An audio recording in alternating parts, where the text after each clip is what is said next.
Hi, this is Soumyadip, and this is how I learned to make games. My initial schooling was done in the US, but due to some circumstances which I cannot disclose at the time, I had to come back to India to gain my further education here. So, coming to India, I settled down in Kolkata, West Bengal, where I entered a school called the Heritage School, which was really a very great school, honestly. And the amount of diversity you get in the school, like people from various backgrounds come, you can meet with them, you can interact with them, and also like gaming is also like a top-notch thing everywhere you go, right? So you can find a lot of friends to mess around with as well. So my education happened in the Heritage School, um, up till class 12 itself, I would say. Like previously it was like an ICSE board, so before 10 I used to follow that, and after 10 it was changed to ISC, I think. Yeah. And so after 12, I actually performed decently well in both the board exams, very and yeah, that is a pretty good experience too. Like school is a memory that you cannot replace very easily, honestly. And the friends that you make there are also like some friends you make there are like lifelong friends, honestly. Then coming from the heritage school, I looked out for colleges. So one thing on my mind was to first look at colleges abroad, but looking at the sheer amount of money that you'd need to invest in that in the early stages was a pretty daunting experience, because I had to look at everything by myself as well. So going there alone was pretty daunting, you would say, at the time, because I was just starting out. So I decided to pursue my BTech degree inside India itself, and well, voila, the Heritage College was right beside my school, so I went there. So inside this college, it was like a 4-year program, of a BTech in computer science and engineering, where I studied a lot about how programming works, how like various computer architectures work, how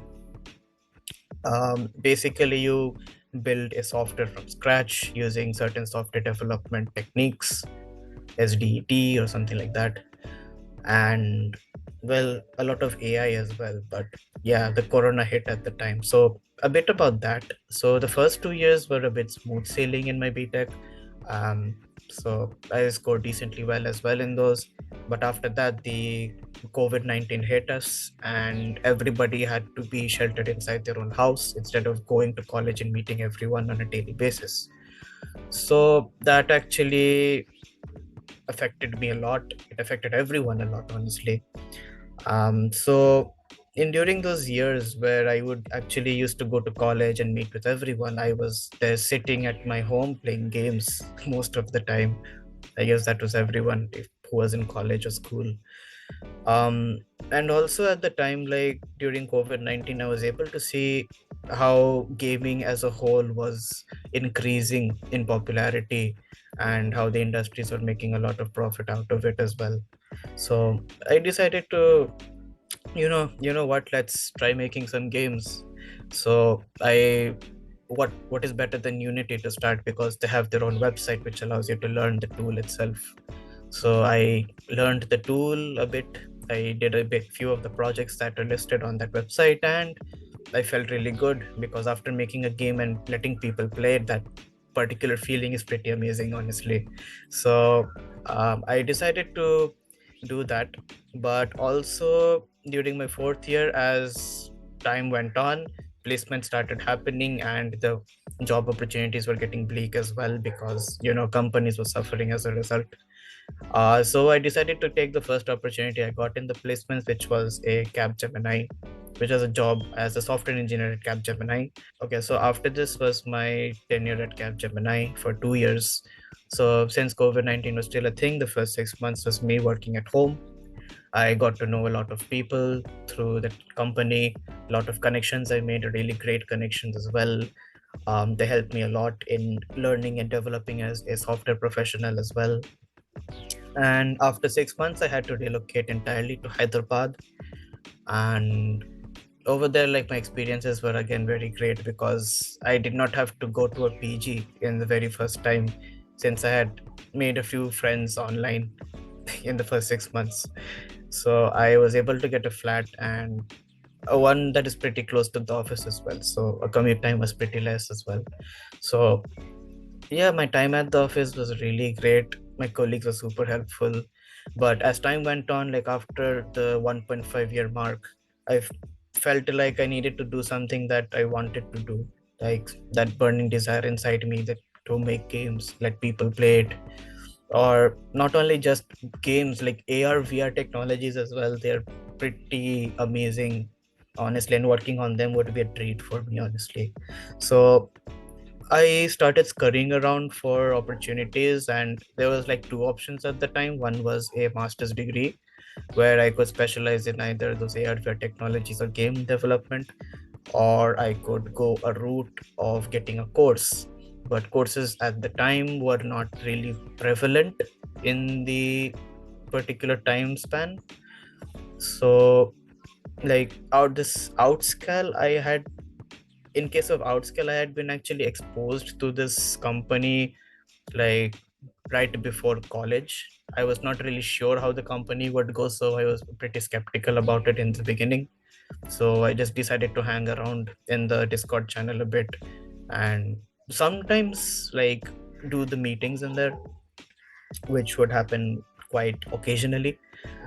So after after college and after like the Capgemini experiences, I was able to look at Outscale in a more better way as to where I can increase my software capabilities even more, software game development capabilities even more because of their full stack game development program that they had.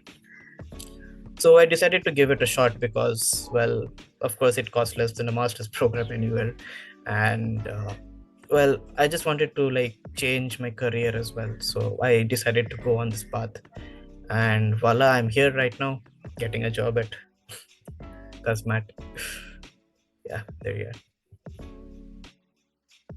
So back at the time, Hot Pursuit 2 was not the only game I used to play all the time.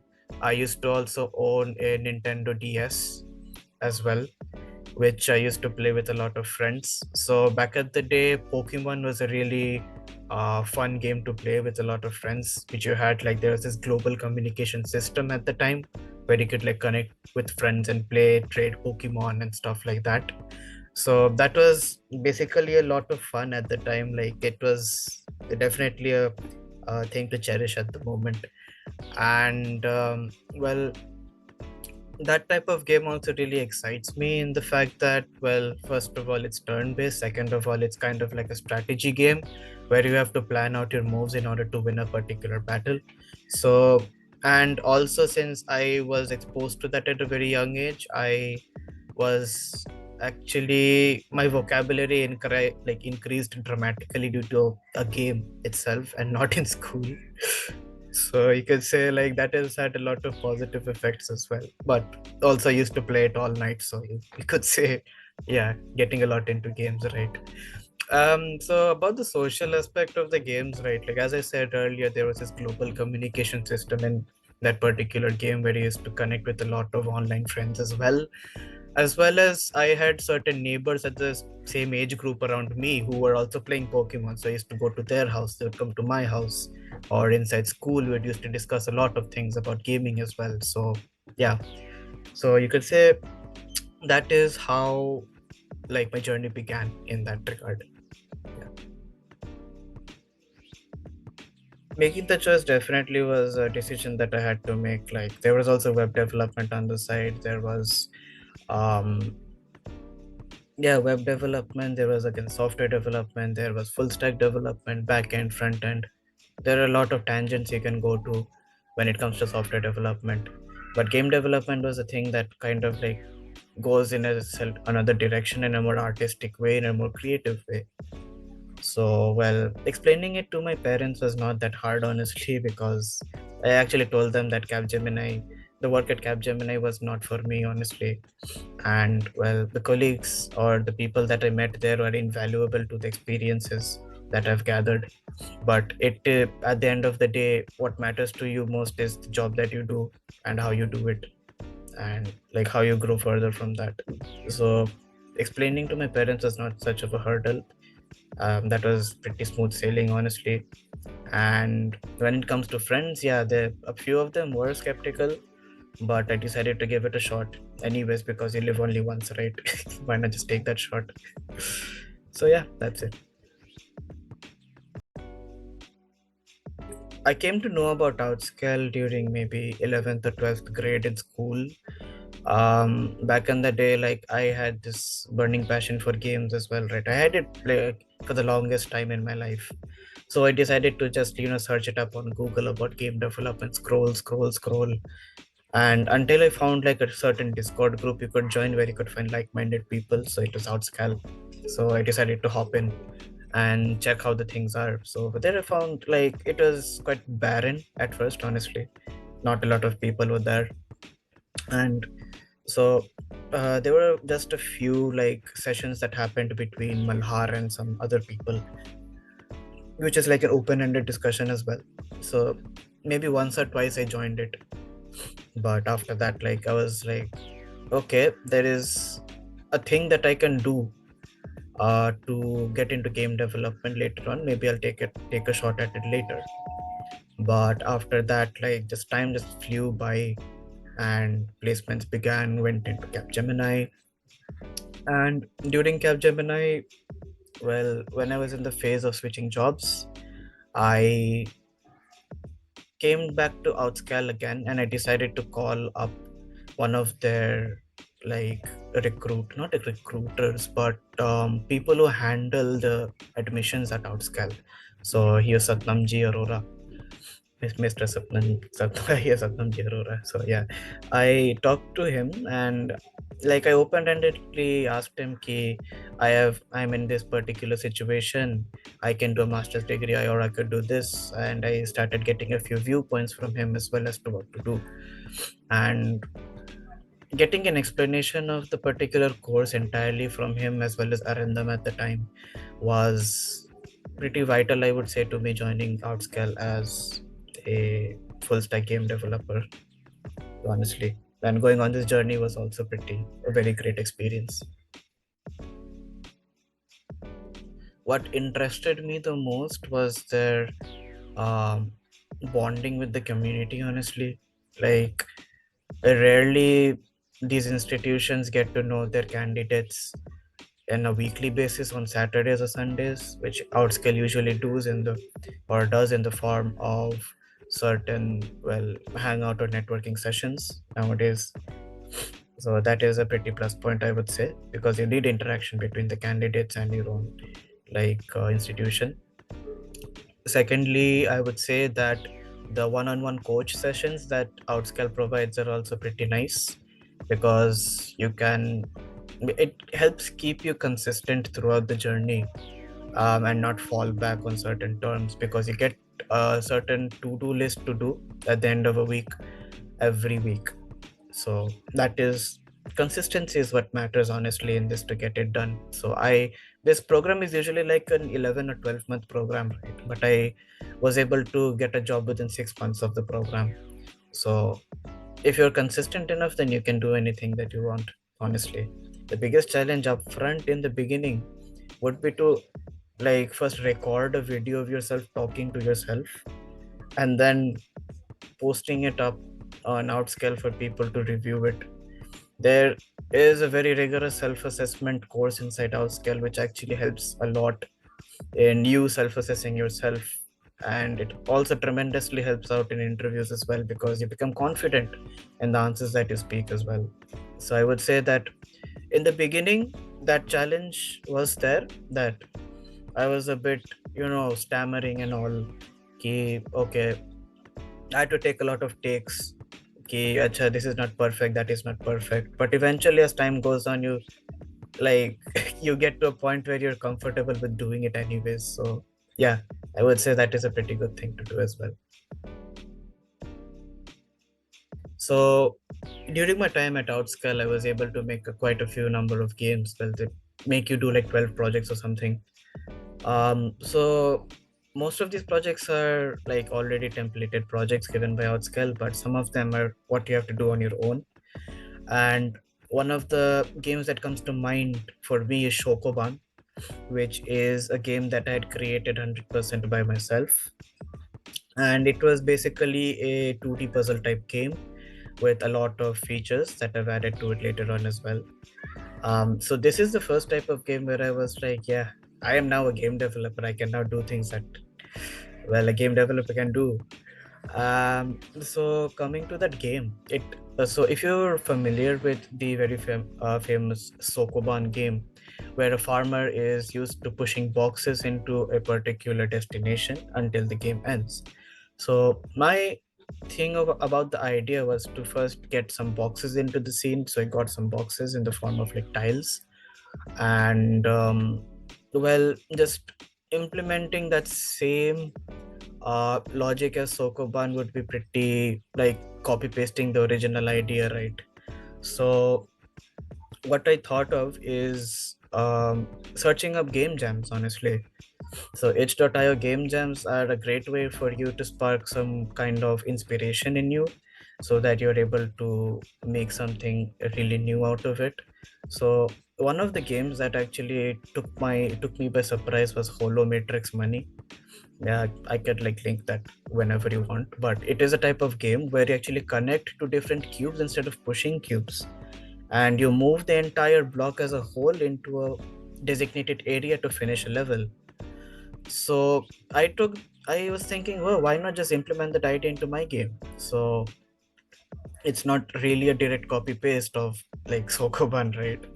So why not just make it? So I decided to implement it in my game. Found this one certain number of challenges along the way, had to implement certain solid principles, design patterns to make everything efficient and work properly.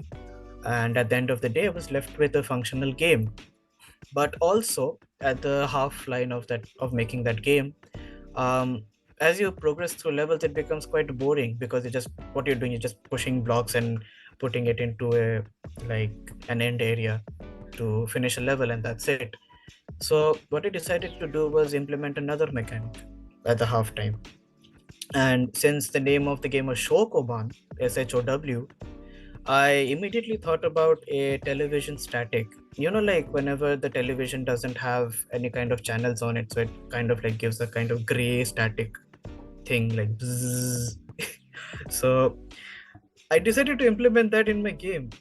And the way I did it is pretty interesting as well because um, after a certain level, so like after level 3, uh, the pushable blocks inside the game all just disappear, but you're left with a designated area to fill. And how do you do that? Well, you're left with a level with only just the player and a designated area, but no blocks to push inside the level. So how are you supposed to complete the level, right? So what I did was I created another type of block that are hidden within walls inside the game, which you could only see by pressing a button. So once you press space in that game, the TV static screen appears, and all the blocks which are not movable are grayed out, except for the blocks that are movable inside the wall.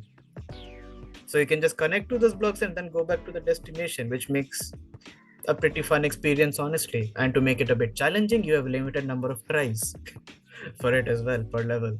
So yeah, I would say making that game was a blast, honestly. So that is where my inspiration started. So, yeah. I started the Outscal journey from I don't really remember, around April. No, not April, March, April. Yeah, March, April I started Outscal. And I started looking for jobs at around the start of November. Okay. So around 6 to 7 months, I think. So at the start of November, like I started like I giving so in Outscale, what we're given a type of placement session separately where you are to give your already present portfolio and resume and review it through the people in Outscale. For me, it was Malhar specifically.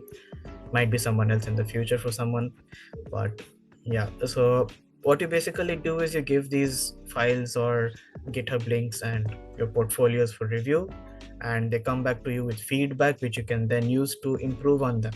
And once they are improved to the point where you can apply to jobs, they give you a green signal to apply to jobs, and then you apply yourself.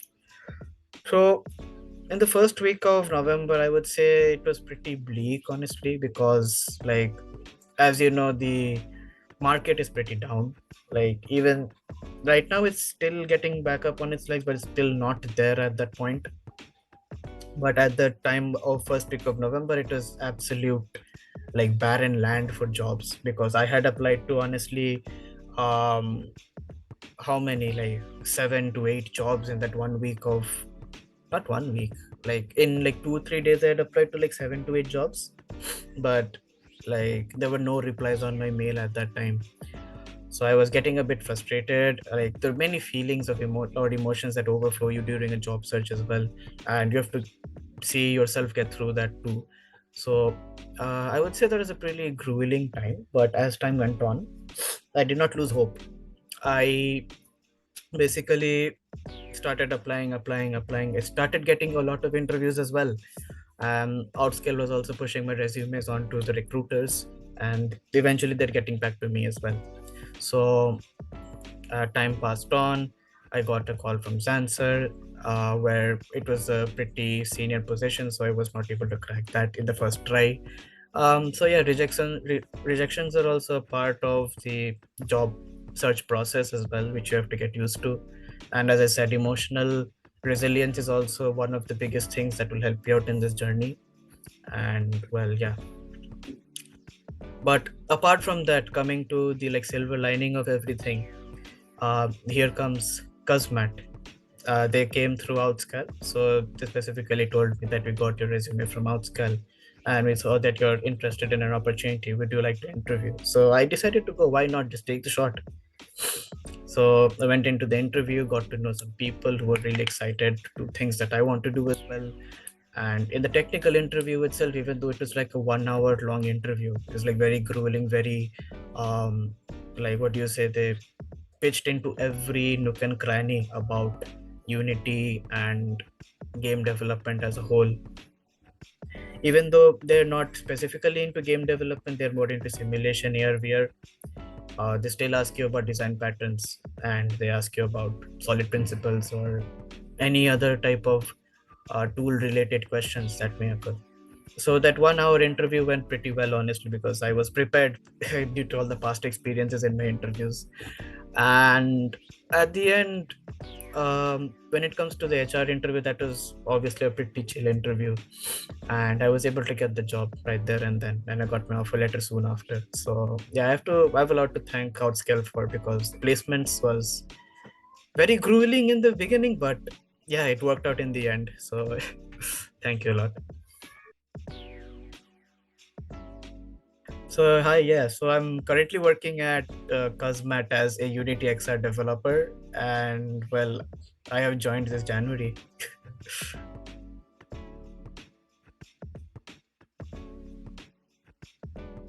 Okay, so coming to this question, right? It is a pretty, what do you say? It is a pretty tricky question to answer, honestly, because it depends. Um, the gaming scene in India, I would say, is largely into mobile applications. So once you're at like a really young age and you want to get into game development, right? You have to first think of priorities that you have currently and the amount of financial backing that you have. So financial backing actually depends from family to family. It's not same for everyone, honestly. And seeing that, if I were to say you wanted to go into game development, I would say give it a try in the beginning. Like, definitely go for it, because in the beginning salary wouldn't matter too much to you as a fresher. But as you move on, like, you'll get to know a lot about game development and if you want to do it in the reality or not. So, like, after 1 to 2 years in game development, you would finally start gaining um, a type of mentality where you have a priorities in one hand and you have passion in another hand, and you will finally have to choose one between the two, honestly. um, but there are some rare situations where you can actually combine the two and go ahead, but those are pretty rare. But if you were at that particular stage, I would say ki first choose your priority first, and see, because game development in the long run does not pay too well. It is criminally underpaid at the moment, inside India as well. But there are also certain startups that also pay you really well, so be on the lookout for that too. They're rising, but they're not really that prevalent currently. Also, one more thing is, yeah, even if you're doing game development for 1 2 years, right, you can definitely change into another profession. Because look at me, I'm an IT professional. I changed into game development. People have done the reverse in many occasions as well. So you always have the option to change in the early stages. But yeah, that actually. So my final saying would be to first check your priorities, check your financial backing, check what kind of situation you're in, and then finally take a good informed decision into your career moving forward. Because, well, software development jobs in general pay more than game development jobs, but game development jobs are more fulfilling to those who like game development. So the choice is up to you.